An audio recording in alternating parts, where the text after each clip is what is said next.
இன்னைக்கு அதிகப்படியான மக்கள் அல்சர் அப்படின்ற பிரச்சனையில அவசரப்பட்டு இருக்காங்க. அதுல நீங்களும் ஒரு நபரா அதற்கு எளிமையான தீர்வு, வீட்டிலிருந்தே உங்களுடைய அல்சரை குணப்படுத்துறதுக்கான சூப்பரான ஒரு தீர்வு. அதை பத்தி தான் இந்த பதிவுல பார்க்க போறோம். பசித்து நீங்க சாப்பிடாம இருந்தீங்க அப்படின்னு சொல்லி சொன்னோம்னா, அப்ப அந்த சமயத்துல பசியை தூண்டக்கூடிய அந்த ஹார்மோன், செரிமானம் பண்ணக்கூடிய ஹார்மோன் ஆட்டோமேட்டிக்கா உள்ள சுரந்துருவாங்க. அது பூராமே ஆசிட். இந்த ஆசிட் உங்களுடைய வயிற்று பகுதியினுடைய உட்புற சுவரை டேமேஜ் பண்ண ஆரம்பிச்சு. பசி இல்லாம உண்ட உணவு அது கழிவுகளாக மாறும். பசி எடுத்து சாப்பிடாமல் இருந்தா அது அல்சரா மாறும். நம்மளுடைய வாயில உமிழ்நீர் சுரக்குது. இந்த வாயில சுரக்கக்கூடிய உமிழ்நீர் இருக்கு பார்த்தீங்களா, அது பயங்கரமான சக்தி வாய்ந்ததுங்க. அது பாருங்க பயங்கரமான ஆசிட். ஆனா உங்க நாக்குல புண்ணு வர வைக்கல. Intestinal ulcer, stomach ulcer, peptic ulcer, oesophagus ulcer, mouth ulcer, இப்படி எல்லா இடத்துலையுமே அல்சர் வருதே. அப்ப இந்த ஆசிட் பண்ணலன்னா எந்த ஆசிட் பண்ணுது? வாய் புண்ணு, நாக்கு புண்ணுலாம் ஏற்படுதுல, நம்ம வாயிலையும் நாக்குலையும் தான் பிரச்சனை நினச்சிக்கணும். வயிற்றுல புண்ணு இருந்தால் தான் வாய் புண்ணு, நாக்கு புண்ணு இருக்கும். இந்த ஆசிட் வர்றதுல அந்த அனல் பறக்கும் பாருங்க, அதன் மூலமாக நம்மளுடைய உதடு வறட்சி, வறட்சி, தொண்டை வறட்சி, நம்மளுடைய மவுத் அல்சரு, லிப்ஸ் எல்லாம் ட்ரை ஆகுறது, லிப்ஸில் வெடிப்புகள் வர்றதெல்லாம் வர ஆரம்பிச்சிடும். Reflect life style channel viewers அனைவருக்கும் வணக்கம். இன்னைக்கு அதிகப்படியான மக்கள் அல்சர் அப்படின்ற பிரச்சனையில அவசரப்பட்டு இருக்காங்க. அதுல நீங்களும் ஒரு நபரா அதற்கு எளிமையான தீர்வு, வீட்டிலிருந்தே உங்களுடைய அல்சரை குணப்படுத்துறதுக்கான சூப்பரான ஒரு தீர்வு. அதை பத்தி தான் இந்த பதிவுல பார்க்க போறோம். பார்க்கலாம் வாங்க. பொதுவாக இந்த அல்சர் முதல்ல எதனால ஏற்படுது அப்படின்ற சில விஷயங்களை நாம் முதல்ல புரிஞ்சுக்கணும். எதனால ஏற்படுதுன்னா, உங்களுக்கு பசித்து நீங்க சாப்பிடாம இருந்தீங்க அப்படின்னு சொல்லி சொன்னோம்னா, அப்ப அந்த சமயத்துல பசியை தூண்டக்கூடிய அந்த ஹார்மோன், செரிமானம் பண்ணக்கூடிய ஹார்மோன் ஆட்டோமேட்டிக்கா உள்ள சுரந்துருவாங்க. அது பூராமே ஆசிட். இந்த ஆசிட் உங்களுடைய வயிற்று பகுதியினுடைய உட்புற சுவரை டேமேஜ் பண்ண ஆரம்பிச்சிடும். அப்ப பசிச்ச உடனே நாம சாப்பிடணும்னு சொல்லிட்டு முன்னோர்கள் சொல்லி வச்சாங்கல்ல, அங்க நம்ம மிஸ் பண்ணிட்டோம். பாத்தீங்களா, பசிச்சு சாப்பிடுனாங்க. ஆனா நாம என்ன பண்ணிட்டோம்னா, நம்ம வசதிக்கு சாப்பிட ஆரம்பிச்சிட்டோம். பசிக்காமலே நம்மளுடைய வசதிக்கு சாப்பிட ஆரம்பிச்சிட்டோம். நேரம் பார்த்து சாப்பிட ஆரம்பிச்சோம். ஃப்ரெண்ட்ஸ் வந்தா சாப்பிட ஆரம்பிச்சோம். சொந்தக்காரங்க வந்தா சாப்பிட ஆரம்பிச்சோம். இப்படி யாருக்கிட்டையாவது அன்பை கொடுக்கணும்னாலே வாங்க ஹோட்டலுக்கு போவோம், வாங்க டீ கடைக்கு போவோம், வாங்க வடை கடைக்கு போவோம் அப்படின்னு சொல்லிட்டு அன்பை கொடுக்கணும்னாலே ஏதாவது ஒன்றை சாப்பிட்றதுக்கு வாங்கி கொடுத்துதான் அன்பை கொடுக்கணுன்ற மாதிரி இன்றைய சூழல் உருவாயிடுச்சு. அப்ப பசி இல்லாம உண்ட உணவு அது கழிவுகளாக மாறும். பசி எடுத்து சாப்பிடாமல் இருந்தா அது அல்சரா மாறும். அவ்வளவுதாங்க, ரொம்ப சிம்பிள். அதனால உங்களுடைய உடல் என்ன சொல்லுதோ அதை நம்ம கேட்டு அதன்படி சரியா நடக்கப்படும் பொழுது இங்க அந்த பிரச்சனை இல்லை. ஒண்ணு.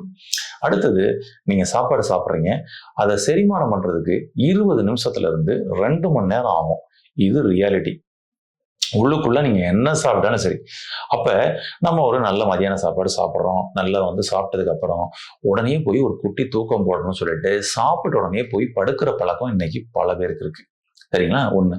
அதே போல இரவு சாப்பிட்ட உடனே அப்படியே போய் படுக்கிற பழக்கம் இருக்கு. இப்ப பாருங்க, நம்மளுடைய வாயில உமிழ்நீர் சுரக்குது. இந்த வாயில சுரக்கக்கூடிய உமிழ்நீர் இருக்கு பார்த்தீங்களா, அது பயங்கரமான சக்தி வாய்ந்ததுங்க. அது அது பாருங்க பயங்கரமான ஆசிட். ஆனா உங்க நாக்குல புண்ணு வர வைக்கல.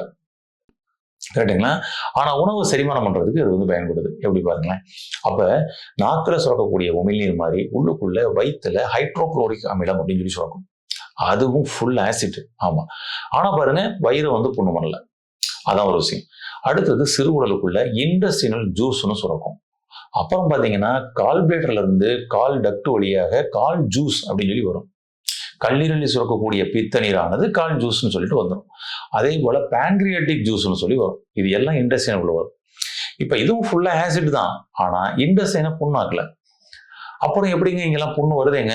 Intestinal ulcer, stomach ulcer, peptic ulcer, oesophagus ulcer, mouth ulcer, இப்படி எல்லா இடத்துலையுமே அல்சர் வருதே. அப்ப இந்த ஆசிட் பண்ணலன்னா எந்த ஆசிட் பண்ணுது? விஷயம் என்னன்னா, இறைவன் எப்படி வடிவமைச்சிருக்கிறார் பாருங்களேன். அதாவது உமிழ்நீர் உங்களுடைய வாயில புண்ணாக்காது, அதுக்கு கீழே இருக்கக்கூடிய ஈசோபேகஸ்ல போனா புண்ணாக்கும். புரியுங்களா? ஆமா.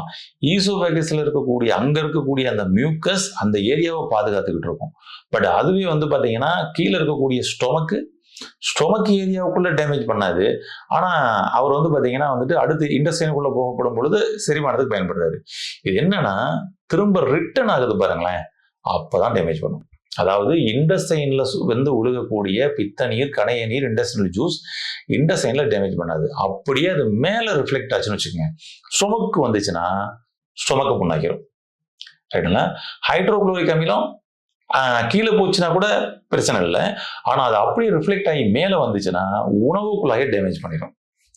அதுக்கப்புறம் நம்மளுடைய த்ரோட், தொண்டை பகுதி, வாய் புண்ணுக்குள்ள ஏற்படுது பாருங்களேன். இன்னைக்கு வாய் புண்ணு, நாக்கு புண்ணுலாம் ஏற்படுதுல, நம்ம வாயிலையும் நாக்குலையும் தான் பிரச்சனை நினைச்சுக்கிறோம்.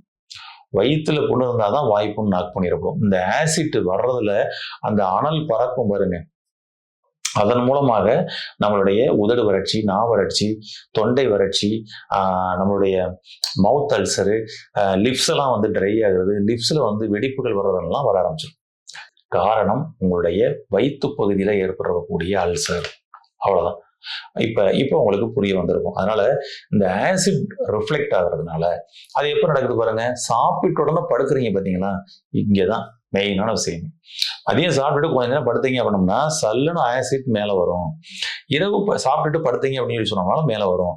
எப்பனாலும் சரிங்க, சாப்பிட்ட உடனே படுக்கிற பழக்கம் உங்களுக்கு இருக்கா, அதை முதல்ல அவாய்ட் பண்ணுங்க. உங்களுடைய அல்சர்ல இருந்து வெளிவருவதற்கு பெரிய சப்போர்ட்டா இருக்கும்.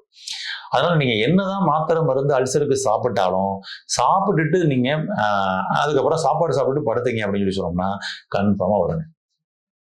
இதுல முதல்ல மாற்றத்தை கொண்டு வாங்க. இதுதான் பெஸ்ட் ஒண்ணு. அடுத்தது இப்ப நம்ம தீர்வுக்கு போயிடலாம். தீர்வு அப்படின்னு சொல்லி பார்த்தோம்னா அந்த அல்சருக்கு என்னதாங்க பண்ணணும் அப்படின்னு சொல்லி சொன்னோம்னா, ஃபர்ஸ்ட் உங்க உணவு முறையில ஒரு சின்ன மாற்றத்தை கொண்டு வரும். என்ன பண்ணணும்னா, ஃபர்ஸ்ட் என்ன சாப்பிட்டாலும் கொஞ்சோண்டு ஒரு 1/4 டம்ளர் ஒரு வார்ம் வாட்டர், 1/4 டம்ளர் 1/2 டம்ளர் ஒரு வார்ம் வாட்டர் சிப் பண்ணி உறிஞ்சி முதல்ல குடிச்சிட்டு அதுக்கப்புறமா சாப்பாடு சாப்பிடுங்க. முடிச்சதுக்கு அப்புறமும் திரும்பவும் ஒரு 1/2 டம்ளர் வந்து வார்ம் வாட்டர் அப்படியே வந்து சாப்பிடுங்க. அவ்வளவுதான். இது ஒரு சிம்பிள் டெக்னிக். ஈஸியா உங்களுக்கு சாப்பிடும் பொழுது வந்து புண்ணுனால வலி வருதுன்னா வலி வராம தடுக்கும். ஆனா இது புண்ணு ஆத்தாது. வலி வராம அப்படி உள்ள கொண்டு போறதுக்கான ஒரு வேலை ஒண்ணு. அடுத்தது ட்ரையான உணவுகள் நீங்க எடுக்கிறத அவாய்ட் பண்ணணுங்க. ட்ரையான உணவு எடுக்க இன்னும் புண்ணு ஆறவே விடாதுங்க. புண்ணை கிழிச்சுக்கிட்டே போயிடும்.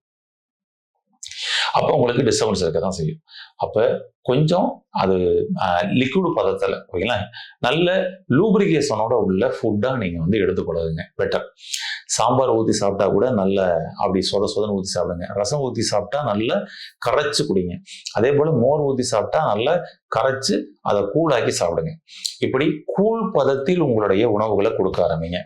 குறிப்பாக கஞ்சி, அந்த கஞ்சி இருக்குல்ல, இந்த கஞ்சி வந்து பாத்தீங்கன்னா உங்களுடைய அல்சரை குணப்படுத்துங்க.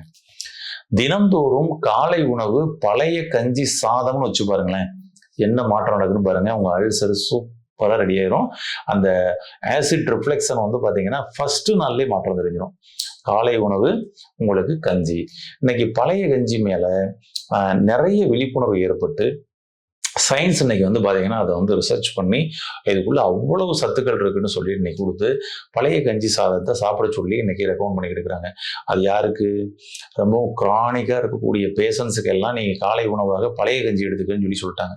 இப்ப சமீபமா ஒரு பெரிய ரிசர்ச் சென்னை ஸ்டான்லி மருத்துவமனையில நடந்த ஒரு ரிசர்ச், ஒரு 6 மாதத்துக்கு அவங்க பாத்தீங்கன்னா குறிப்பிட்ட பேஷண்ட்ஸை, கிரானிக்கா இருக்கக்கூடிய பேஷண்ட்ஸ் எல்லாம் எடுத்து அவர்களுக்கு இந்த கஞ்சி சாதம் மட்டும்தான் நீ சாப்பிடணும் காலையில் அப்படின்னு சொல்லிட்டு கஞ்சி சாதத்தை, பழைய கஞ்சி சாதத்தை கொடுக்க வச்சு மாற்றத்தை செக் பண்ணி பார்க்குறாங்க. மிகப்பெரிய மாற்றம்.